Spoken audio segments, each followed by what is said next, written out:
Oh, pardon. Je vous avais pas vu. Ouais, ça me fait plaisir parce que je sais que vous êtes venu pour vous amuser. Et vous savez, dans la vie, tout n'est pas drôle.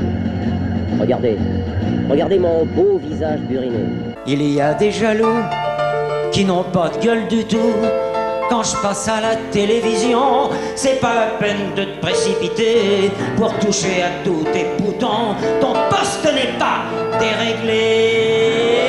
Quoi, ma gueule? Mais qu'est-ce qu'elle a, ma gueule? Moi, ma gueule, elle est super, ma gueule. Mais la carrière de Sim, elle est à son image, c'était un touche-à-tout, donc il pouvait faire aussi bien La Baronne de Tronchambier que d'écrire une pièce. C'était quelqu'un qui savait à la fois allier l'art populaire, puisqu'il était aimé de tout le monde, et en même temps il faisait des choses de qualité, de grande qualité. Il n'a peut-être pas eu les rôles, il n'a peut-être pas tourné suffisamment au cinéma. C'était un bon comédien, il était du bâtiment, c'était agréable de travailler avec lui. Il avait tous les talents. Il savait écrire, il savait peindre, il savait faire... il était ébéniste, il faisait tout dans sa maison. Enfin, il jouait des instruments, il jouait la clarinette merveilleusement. Il avait une très belle voix et puis il avait le sens du rythme et le sens de la mesure. C'était un homme fabuleux, d'une gentillesse rare, d'une humilité rare. Je regrette que, c'est vrai, tout... ce grand humoriste, et ce grand comique aussi. C'était un touche-à-tout de génie complet. C'est ça que le public a ressenti, c'est cette gentillesse pure, simple. C'était impossible de ne pas aimer Sim. Donc c'est vrai, il avait en effet la politesse du rire. Sim.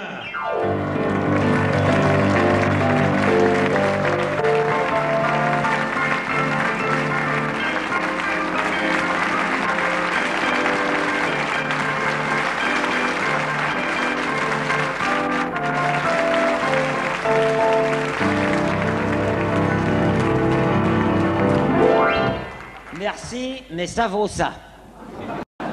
Mesdames, messieurs, je ne vous dirai qu'un mot. Vous êtes gâtés, vous avez enfin devant vous un beau mec.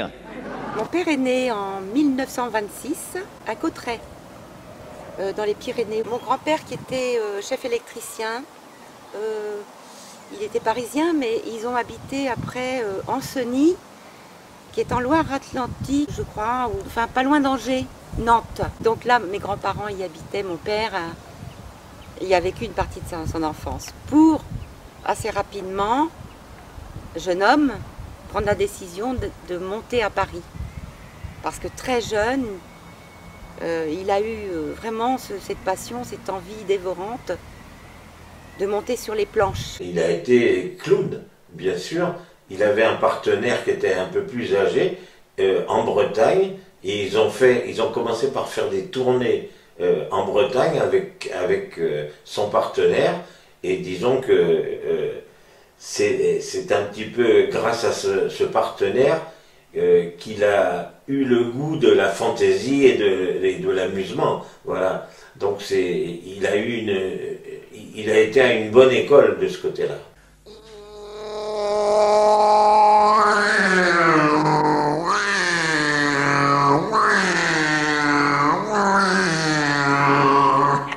Il a commencé il faisait des bruitages, il avait une voix extraordinaire qui était comme, il pouvait monter dans des octaves très haut, aiguës. Il avait une voix de cantatrice, de femme, quoi, tellement... Donc il a chanté comme ça, Le miroir du salon,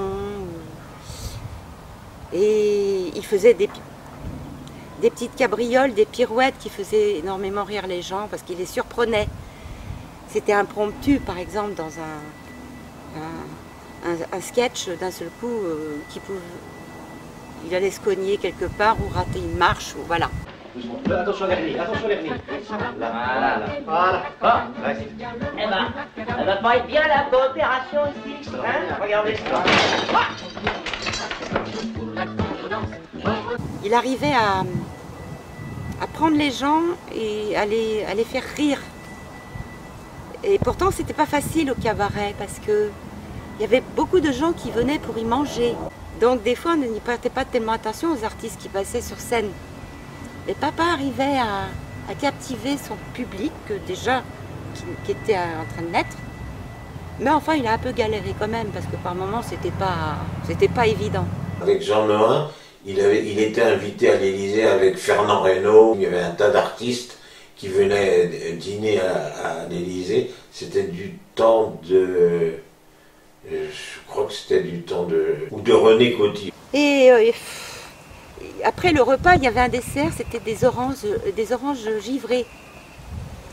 Donc tout le monde passe au dessert, tout ça. Mon père, il y avait des pinces en argent pour pouvoir attraper l'orange sans se refroidir trop les mains et puis se tâcher. Sauf que en prenant la pince, l'orange, il l'a serrée un peu trop fort et elle a glissé, elle est partie. Elle a traversé la table, est arrivée sur les genoux d'un autre monsieur, un ministre en face de lui. Il a été le ramasser par terre, puis il voulait qu'on ne dise pas qu'il n'aimait pas ce dessert, donc il a été aux toilettes. Discrètement pour se débarrasser de ces morceaux d'orange. Sauf qu'il n'a jamais pu s'en débarrasser. Ça remontait tout le temps à la surface. Il ne voulait pas qu'on sache que c'est lui qui a fait cette bêtise. Donc il a tiré plusieurs fois la chasse. Et Jean Nohain, qui venait après lui aux toilettes, lui a dit « Ah, vous voyez ?» Monsieur Sim, il ne faut pas manger la peau. C'est très indigeste. Voilà. Quelqu'un que j'aimerais maintenant vous présenter. Il s'agit de l'un des plus grands compositeurs de l'entre-deux-guerres, la dernière et la prochaine. Il s'agit de monsieur Bob Castel, que voici. Ah, merci. Alors, la première rencontre avec l'ami Sim, eh bien, ça s'est passé chez Jean Nohain. Jean Nohain, qui était un grand producteur de spectacles et de télévision. Et donc, on s'est rencontrés grâce à l'intervention de Mouloudji, qui était un chanteur français, avec qui je travaillais, et qui m'a fait connaître Sim par l'intermédiaire de Jean Nohain. Sim n'avait pas d'accompagnateur à ce moment-là, donc il m'a proposé d'être son accompagnateur particulier, et donc j'ai commencé dans les cabarets de Paris après avec Sim. Alors déjà, papa disait quelque chose qui était assez vrai. Il disait, pour réussir, quand même, faut toujours que ce soit quand même TTC. Il disait donc travail, talent et chance. Et lui, il a commencé à avoir la chance de rencontre, par exemple Jean Nohain. Ensuite, bien sûr, Guy Lux, Monsieur Bouvard. Mais, alors, il avait cette chance, il avait du talent.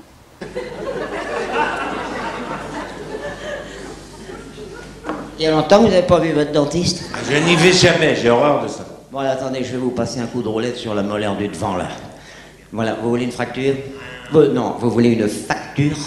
Attendez, attendez, bougez pas.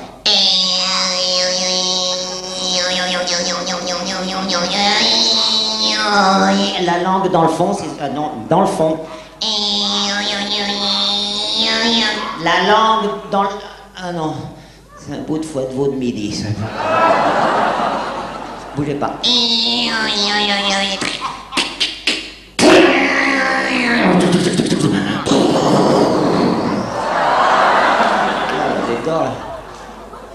Après le spectacle, on fera un bridge. Il a créé la baronne de la Tranche-Chambier, une dame d'un certain rang, âgée, qui était quand même comique, que mon père adorait interpréter. C'est dans une des émissions de Guy Lux qu'il a inventé son personnage de la baronne de la Tranche-Chambier. Voilà. Cet exercice, écoutez bien. C'est l'évadé du Nevada qui s'évada dans la vallée du Nevada qu'il dévala pour s'évader. Ça coule de source. À vous maintenant. Il n'y a pas de problème. Faites-nous voir. C'est l'évadé qui se l'est lavé. Non. Se lava la... Non. On peut s'évader et avoir de l'hygiène, non? Je reprends. C'est l'évadé qui se la valait. Non, c'est l'évadé du Nevada qui s'évada dans la vallée du Nevada qui le dévala pour s'évader. Quand même. Allons-y. C'est la Valdac, c'est la... Oh. Non, c'est la... C'est lamentable. C'est lamentable, c'est... Bah, dites donc. Ben, Simon, on s'est rencontrés sur le podium d'Europe numéro 1, on était partis 100 jours. C'était pour nous 100 jours de bonheur et d'amitié. On avait la même caravane, donc on se racontait des histoires. On était souvent, on déjeunait, on dînait ensemble. Et puis je le regardais à chaque fois son spectacle qui faisait rire les gens. C'était l'humour tel que je l'aimais, avec sa gueule un petit peu de travers, mais beaucoup de cœur dans tout ce qu'il faisait et de tendresse. Avec cette tournée, naturellement, on était en train toujours de créer un petit peu, de faire des disques. Et un jour, il m'a dit, on va faire un disque avec que des bruits de poules qui font cote, cote, cote, cote, cote. Et on a fait un truc brésilien, j'ai fait une musique brésilienne, ça s'appelait La Poule. Alors, il avait une très belle voix, et puis il avait le sens du rythme et le sens de la mesure. C'est-à-dire que d'abord, il composait déjà des petites chansonnettes avant d'être connu. J'aime bien mon père, j'aime bien ma mère, j'aime bien ma soeur et mon petit frère. J'aime la montagne, le bord de la mer et les boutons de la charcutière. J'ai le cœur comme la gare Saint-Lazare. On s'y entasse, mais il y a toujours une petite place. Mais pas pour les rhododendrons. J'aime pas les rhododendrons. Faut pas que les rhododendrons viennent me chatouiller les narines. Ça me fait des cloques sur la poitrine, sur le bout du nez. J'aime pas les rhododendrons. J'aime pas les rhododendrons. Parce que les rhododendrons sont de la famille de plantes dicotylédones, gramopétales comme les azalées, ça veut tout dire. Et pour parler de la chemise grise, c'est la rencontre avec Patrick Topalov, qui était charmant, adorable, ils s'entendaient bien tous les deux aussi. Et ils ont eu une idée géniale de faire cette parodie de la chemise grise. Et ils ne se prenaient pas au sérieux, quoi. Mon papa était habillé en Olivia Newton-John et Topalov en Travolta. Et donc ils se sont bien amusés. J'aurais pu chanter à Paris tous les soirs au Palais des Sports. Si je l'ai pas fait, c'est pour Johnny. J'ai pas voulu lui faire du temps. Quoi, ma gueule? Mais qu'est-ce qu'elle a, ma gueule?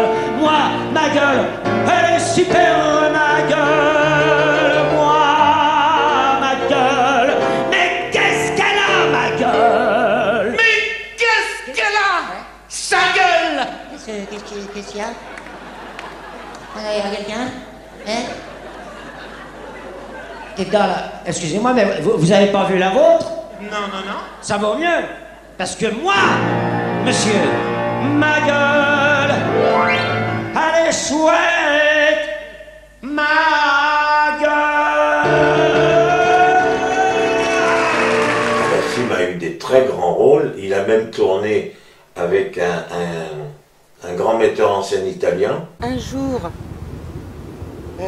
Marie-Claude, donc son épouse, lui disent, alors qu'il était dans son bain un matin,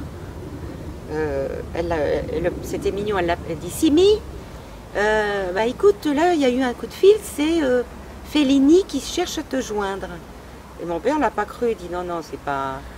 Non. » Il dit « Si, il faut... Bon, là, j'ai eu son assistant, mais il va te rappeler. » Bon, mais mon père, tranquille dans son bain, hop. En effet, en début d'après-midi, peu de temps après, rappelle. Et il a dit, oui, monsieur Sim, ne quittez pas, je vous passe monsieur Fellini. Et papa était complètement impressionné de vraiment... Donc il a été demandé par le maître Fellini pour jouer dans un film qui s'appelait La Dolce de la Luna.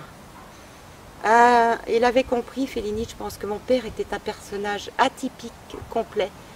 Non, mais il a été très heureux d'être contacté par Fellini, ça c'est sûr que pour lui c'était un honneur. J'ai des citations de Michel Audiard que j'ai au cœur parce que je trouvais que c'était un auteur extraordinaire avec beaucoup d'esprit, d'humour et malin. Il adorait Papa et il l'a fait tourner dans... il y a eu Elle boit pas, elle drague pas, elle fume pas, mais elle cause. Avec Annie Girardot, avec Bernard Blier. Voilà, mon père joue le rôle d'un petit prêtre qui s'occupe d'enfants et qui n'a pas trop les moyens. Et pour offrir à ses enfants quelques vacances au bord de mer, ce petit curé décide d'endosser un costume de libellule pour aller faire du show dans un cabaret, un show chanté et dansé. Donc la jolie petite libellule, donc la chanson, et il fait aussi quelques cabrioles avec des ailes de libellule, tout ça. Il y avait ce film-là, mais sinon il a tourné avec dans Les Mariés de l'an 2, il a tourné La Grande Nouba, Astérix bien sûr, H. Canonix, ça lui allait comme un gant, c'était vraiment, pas quand je le voyais comme ça, mais c'était un jeu trop mignon, trop mignon. Il pouvait être acteur dramatique, comme il a tourné avec Fellini aussi. Enfin, il a une carrière qui lui ressemble à lui, c'est-à-dire il pouvait tout faire parce qu'il savait tout faire.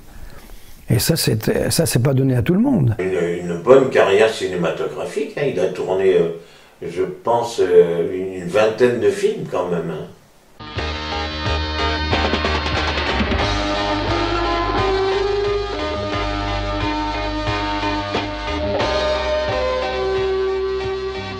Sacré gendarme, c'est une histoire rocambolesque. Et alors, j'avais commencé mon scénario, et j'écrivais le scénario. Comme je sais écrire un scénario et écrire une adaptation, je me suis mis à la machine et j'ai écrit le scénario et l'adaptation en même temps. J'avais un scénario sans savoir qui allait jouer dans le film. J'avais le scénario. Alors, je lui dis, il y aura un tel. J'ai inventé des noms. À l'époque, il y avait Pierre Tornade, que j'aurais bien voulu avoir dedans. Malheureusement, il n'était pas libre. J'avais pensé à Daniel Prévost dès le départ. J'avais un rôle pour lui. Et puis, au fur et à mesure que le scénario s'écrivait, j'ai mis le noir, j'ai mis ceci, j'ai mis cela. Alors, j'ai cité plusieurs acteurs. Oh, je ne peux pas les citer tous. Mais il y aura un tel, des gars qui étaient à la vogue, qui étaient en vogue à cette époque-là, qui étaient bien. Le film a été exploité sur la France, vendu dans beaucoup, beaucoup de pays. J'ai fait 2 millions d'entrées. Tout le monde a été content. Et moi aussi, et j'ai jamais sorti un rond.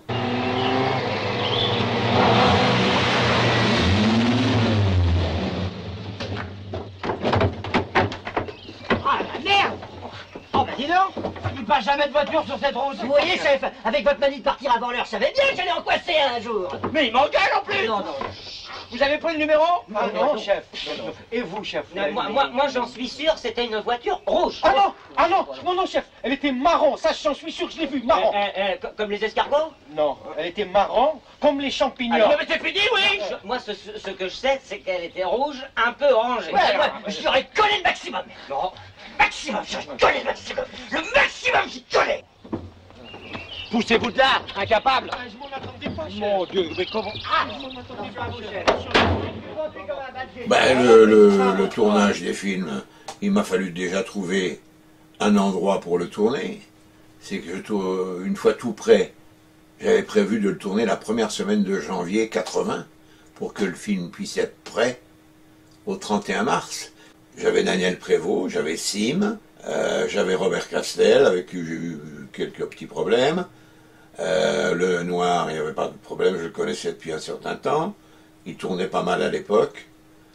Et je n'avais pas ma première vedette. Et au dernier moment, c'est mon premier assistant qui me dit « Pourquoi tu ne prendrais pas Jacques Balutin ?»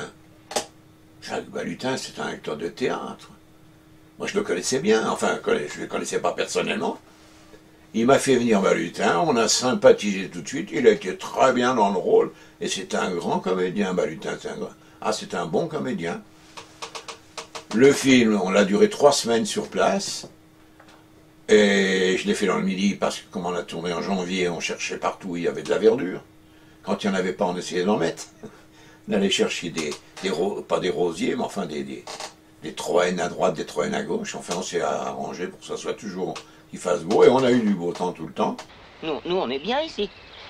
Alors, ne nous faisons pas remarquer. Hein. Non. Eh, messieurs, oui. Pas de zèle. Pas de zèle. Et alors, moi, qu'est-ce que je deviens? Oui, voilà. J'attends longtemps. Voilà. Je te brûle pas, c'est brûlant. Là, je sais pas. Doucement, va. Ils sont bonnes. Là.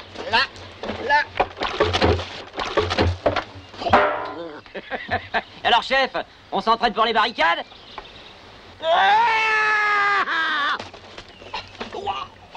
Non, autrement, dans l'ensemble, ça a été... Oh, ils ont fait un peu le couillon, comme d'habitude, bien sûr, les acteurs, surtout quand on a les comiques comme ça. Pendant un moment, il y avait Sim et Daniel Prévost. Ils s'étaient mis... Il y a une route nationale qui passe au milieu du village. Et on tournait beaucoup sur cette route nationale, ou sur le café, ou sur la place. Alors, un jour, ils avaient demandé à tout le monde de se planquer. Puis ils s'étaient mis au milieu de la route nationale, puis ils arrêtaient les voitures. Bon, il n'y en avait pas beaucoup, hein. Parce que les voitures, ils passaient tous par l'extérieur. Puis un jour, ils tombent sur un pépé et une mémé qui... Ils ont regardé les gendarmes. Et on avait mis une caméra, mais une vraie caméra, là, un peu plus loin, qui les prenait. Je dis, t'arrives à les avoir? Il dit, oui, bien. Le gars, il regardait là, le pépé, il était là. L'autre, il dit, gendarmerie nationale, vous avez vos papiers? Oui, monsieur. Donne-moi les papiers, mais donnez-moi les papiers. Il regardait Sim. Il dit, mais je connais ce gars-là. J'ai une gueule qu'on n'oublie pas. Alors, il regarde ses papiers. Il dit, voilà, nous sommes la brigade des oreilles. On va regarder dans vos oreilles si vous n'avez pas les oreilles bouchées, si vous entendez bien. Alors, il se mettait derrière lui, puis il faisait... Vous m'avez entendu? Ben, vous n'avez pas parlé. Ben, tiens, non. Ils ont fait marcher les gens comme ça. Pas 50, hein, mais enfin, ils ont fait des conneries comme ça. Bon, ça en est une parmi tant d'autres.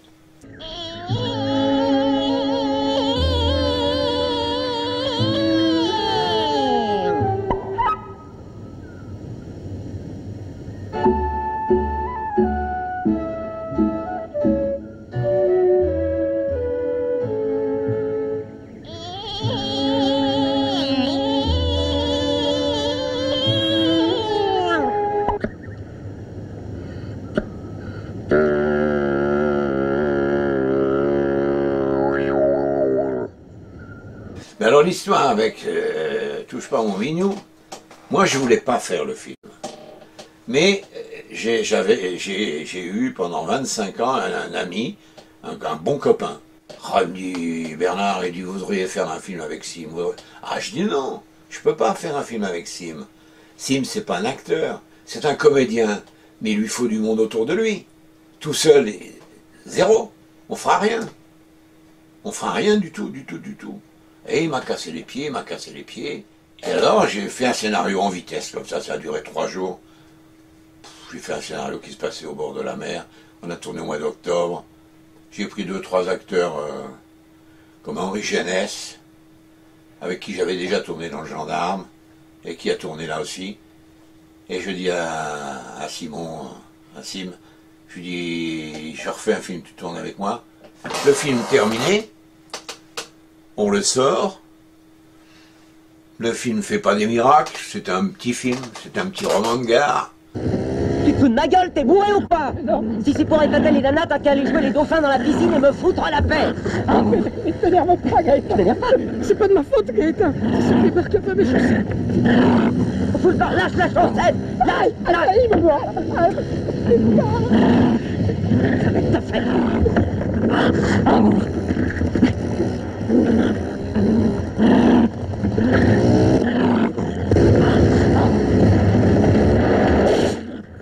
Ça va pas.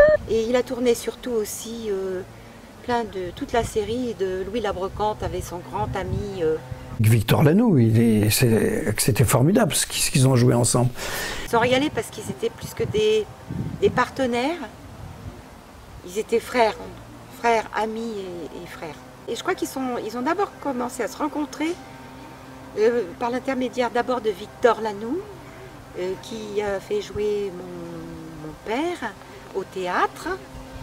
Et ensuite, ça a déjà bien collé entre eux, tout ça. Bon, ils s'appréciaient déjà énormément au niveau professionnel, réciproquement. Mon père a fait aussi une pièce lui-même, qu'il avait écrite, réalisée et jouée, qui s'appelait Une cloche en or. Et puis c'était une pièce qui marchait, ça marchait bien. On a joué au théâtre presque une saison, puis après on a fait une très belle tournée. Je connaissais Sim depuis l'époque où je faisais du musical, du cabaret. Lui était déjà une vedette, mais j'avais connu là. Et alors travailler avec lui, ça m'amusait beaucoup, c'était très sympa. Et du reste, après sa mort, quelques années après, un jour, on m'avait proposé de reprendre cette pièce et de prendre son rôle. Je trouvais ça une très très bonne idée. Puis bon, l'affaire s'est pas faite. Ma première rencontre avec Sim, d'abord, elle s'est faite à la télévision, puisque quand j'étais enfant, je regardais beaucoup la télévision et j'adorais voir Sim, qui m'a toujours fait rire. Et quand je l'ai vu la première fois, je crois que c'est sur un plateau de télévision, chez Michel Drucker, ou plutôt même peut-être au Théâtre de Bouvard, il était invité. Et ce monsieur absolument incroyable, qui était à la fois en caoutchouc, qui avait avait la drôlerie, il avait le comique, l'humour et l'esprit. Il réunissait trois qualités en même temps. Parce que il y a des gens qui sont spirituels, il y a des gens qui sont des humoristes, mais qui ne sont pas comiques. Et lui, il réunissait les trois. C'est-à-dire comique par ses mimiques, par son physique même, par cette façon qu'il avait de parler et de manifester son talent d'acteur. Et puis de l'humour, il en avait à revendre. Et il était même plus que ça, il était spirituel. Et il avait une qualité supplémentaire, c'est une qualité humaine, assez rare, parfois, enfin assez rare, oui, chez les artistes et surtout chez les comiques, c'est qu'il ne disait jamais du mal de personne. Il n'était jamais vulgaire. Même quand il y avait des choses un peu lestes, il le faisait avec une telle élégance et avec un choix dans les mots qui alimentait son spectacle ou ses sketchs, qui étaient toujours empreints d'une grande délicatesse et drôlerie. C'était un être rare.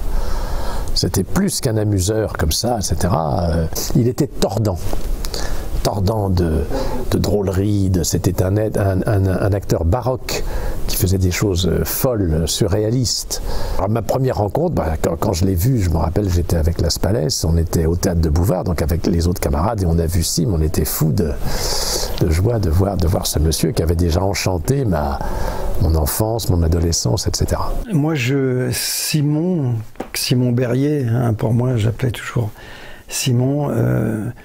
Notre première rencontre, je me souviens pas, on s'était croisés dans ce métier comme on se croise sur les plateaux de Guy Lux à la télévision. Et il y avait ce petit clin d'œil, comment dire, amical qu'on peut avoir comme ça. Et puis on s'est rencontrés vraiment après aux grosses têtes avec Philippe Bouvard à la radio, bien sûr, et puis après à la télévision, où là s'est construit une amitié au-delà de tout. C'était un homme fabuleux, d'une gentillesse rare, d'une humilité rare et d'un talent. C'était impossible de ne pas aimer Sim. Évidemment, un jour, au cours d'une émission de radio, Les Grosses Têtes, pour pas la nommer, Bouvard m'a dit, et il a essayé de me piéger, il m'a dit, Monsieur Sim, vous avez été bruiteur de cinéma, est-ce que vous pourriez, comme ça, complètement improviser, me bruiter un scénario que vous ne connaissez pas et que je vais inventer, que je vais donc vous soumettre? Et voilà ce qu'il m'a dit. Il m'a dit, dans un train lancé à vive allure, il y a un bébé qui dort. Le train passe dans un pays malheureusement en guerre et ce train est attaqué par des avions de chasse et de bombardement. Ça réveille le bébé qui se met à pleurer. Bon, j'avais jamais fait ça de ma vie. Je me suis lancé. Je vais essayer de me relancer une deuxième fois devant vous pour vous bruiter ce film qui s'est très bien terminé. Écoutez bien.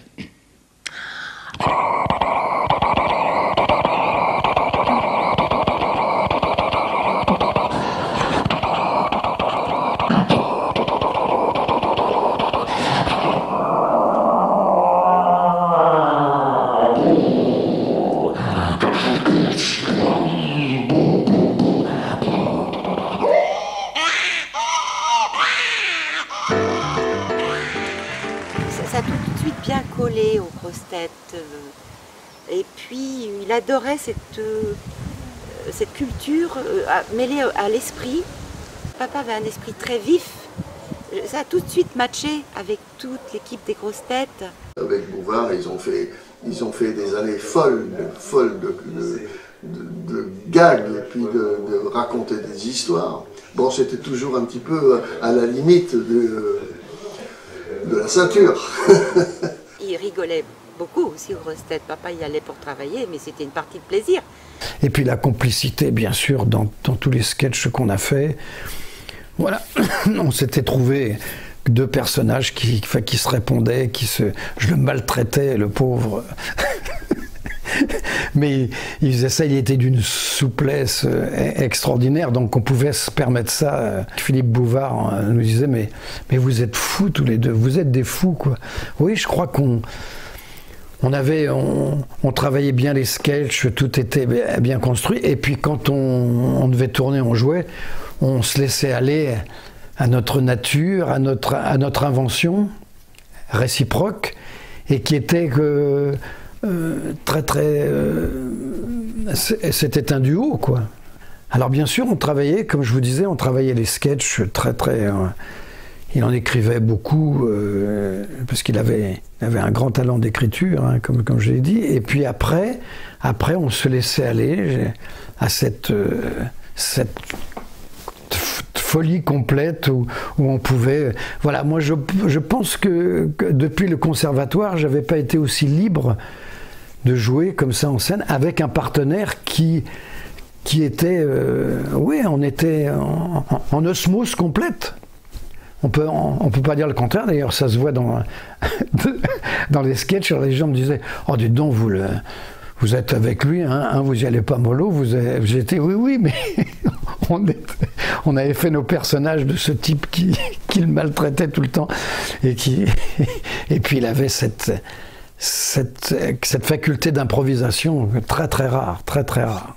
Ah, quand j'ai fait le sketch de la confrérie, bon, Bouvard était pas au courant, il croyait que c'était du jus de raisin, et j'ai tout de même bu une bouteille de Magnum et une demi-bouteille. C'était d'une coude de Blaye, je me souviens, et Bouvard croyait que c'était du jus de raisin. Et j'étais complètement pété, hein, il faut bien le dire. Et Montagnier et Simon sont venus me voir après, il me dit, dis donc, il faut que tu ailles vomir, parce que là, tu es complètement... Alors, bien sûr, il y avait une pause entre les sketchs, donc j'ai été vomir, mais les vapeurs étaient toujours là, j'étais pété. J'ai interrompu Carlos dans son histoire, et là, un fou rire vient avec Simon, et j'entraîne Simon, on était sur une estrade, dans une chute.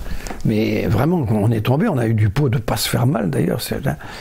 Et c'est là où il a eu ce mot extraordinaire à la fin, quand on nous a remonté sur l'estrade et tout, on peut dire que cette histoire a une belle chute. C'était extraordinaire. J'ai participé avec lui. Il y avait une émission sur TF1 où on réunissait comme il y a la culture générale des animateurs, voilà. Il y avait l'émission culturelle sur les grosses têtes. Et à un moment donné, il est tombé sur un questionnaire qui était un questionnaire sur les sportifs. Et alors, il était hilarant parce que j'en ris encore. Il répondait n'importe quoi parce qu'il savait pas qui était le champion de saut à la perche aux Jeux Olympiques. Et alors il disait n'importe quoi. Il répondait quelle était la championne qui a fait le tour du monde à la voile. Il disait Janine Chambier. Enfin bon. Et il accumulait ce genre de réponses idiotes, mais qui avaient un sens. Et il avait fait aussi un truc dans cette même émission au début. Qui aurait été interprété par n'importe qui, ça aurait été lourdeau, et lui s'était fait avec légèreté. Il était arrivé avec un flacon dont il disait que c'était un flacon d'urine parce qu'il voulait faire des analyses. Il a fait ça, mais c'est à mettre dans une anthologie du comique.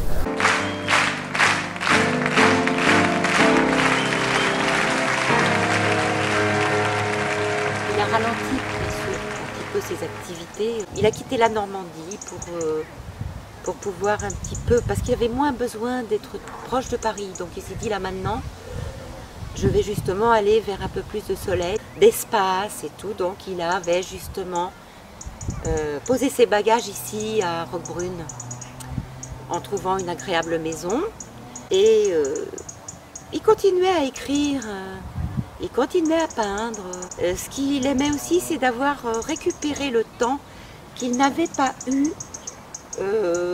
à ses débuts, d'être avec nous, ses enfants, parce qu'il était tout le temps sur les routes. Et là, nous, ce qu'on faisait l'été, on le rejoignait dans sa maison du sud. Nous, on y venait, on est tombés amoureux aussi tout de suite de la région. Et du coup, on y est aussi. On y est aussi, et c'est une manière aussi pour moi de marcher encore sur les pas de mon père ici. Et d'être toujours auprès de lui. Et de toute façon, on n'est jamais loin l'un de l'autre, jamais. On s'était eu au téléphone, et puis il y avait eu cet incendie dans sa maison à Roquebrune-Port-Argens qui s'était arrêté au pied de sa maison. Hein. L'incendie s'était arrêté pile là, mais il a été très marqué par ça. Donc je veux dire, après il a eu... Et puis il est tombé malade, on se téléphonait. Et moi j'étais aux États-Unis. Quand il nous a quittés, j'étais aux États-Unis. Donc la seule petite histoire que je peux raconter, c'est que j'ai fait envoyer des États-Unis pour son enterrement une grosse gerbe de fleurs. Voilà. Et j'ai été très triste de ne pas être là quand il nous a quittés. Voilà. C'est tout simple. Cet épisode avec Sim, des grosses têtes là, pendant une dizaine d'années, voilà, c'est bien, ça m'a fait du bien, et je suis très très fier d'avoir rencontré cet homme exceptionnel. Ce grand humoriste, et ce grand comique aussi, qui a mis longtemps à devenir Sim, parce que c'était pas facile pour lui, qu'on n'ait pas un respect pour ce qu'il a apporté aux gens, qu'il a fait rire, parce que c'est tellement difficile de faire rire. Pour moi, c'est une des rencontres de ma vie qui me marquera, parce que quand on rencontre un homme aussi complet, aussi riche,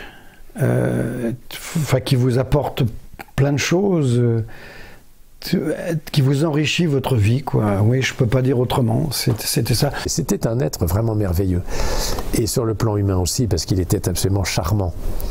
Et il était charmant avec les débutants, avec les gens qui venaient d'arriver, etc. Non, c'était un être, je suis très heureux de pouvoir parler de lui parce que je l'aimais beaucoup, j'aimais profondément et je l'admirais beaucoup. J'ai entendu Bouvard dire de lui, c'est un génie. Et je suis tout à fait d'accord avec lui, c'est un génie. Un type bien dans la vie, bien dans son métier. Et on ne l'oubliera jamais parce que c'était un personnage et un homme formidable, quoi. C'était vraiment, tous les deux, je peux dire que j'ai eu un papa magique, exceptionnel, qui était humble, généreux, très doux, jamais des mouvements d'humeur, c'était... Voilà. Moi, il est toujours avec moi, hein, tous les jours. D'ailleurs, dès que je croise quelqu'un dans la rue qui revoit sur YouTube là, les grosses têtes et tout, me dit « Oh là là, avec Sim, vos sketchs avec Sim », bah oui, c'était quelque chose d'exceptionnel. J'espère qu'on va se retrouver souvent et encore longtemps. Alors, quelques citations de Sim. Quand j'étais petit, je voulais être clown ou ministre. Eh bien, j'ai préféré clown parce que c'est plus sérieux. Certaines femmes sont tellement moches qu'elles ne deviennent excitantes que lorsqu'elles se rhabillent. Plus la femme est légère, plus ses dépenses sont lourdes. La banque du sperme est la seule banque qui vous félicite d'être à découvert. Si l'État créait un impôt sur la beauté, je serais exonéré. Des femmes, j'en ai eu des tas, surtout des tas. Et ce qui lui ressemble beaucoup, la beauté n'est pas toujours apparente, j'en sais quelque chose. Et je peux vous dire que à l'intérieur, il était très beau.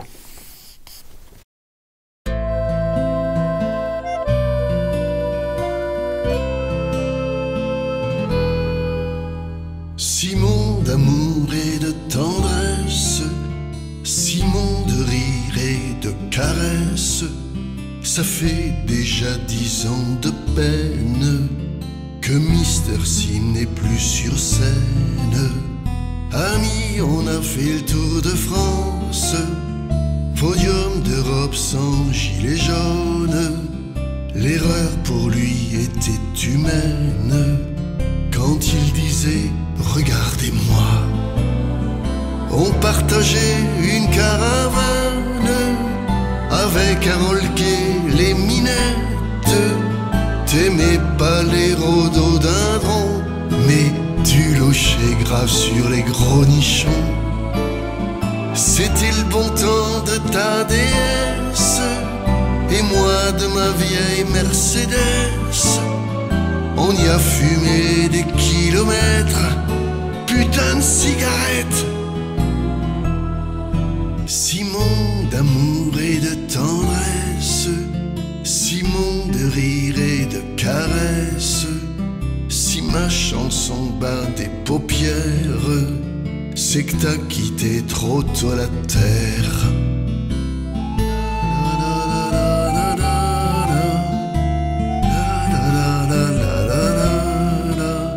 Si ma chanson bat des paupières, c'est que t'as quitté trop tôt la terre.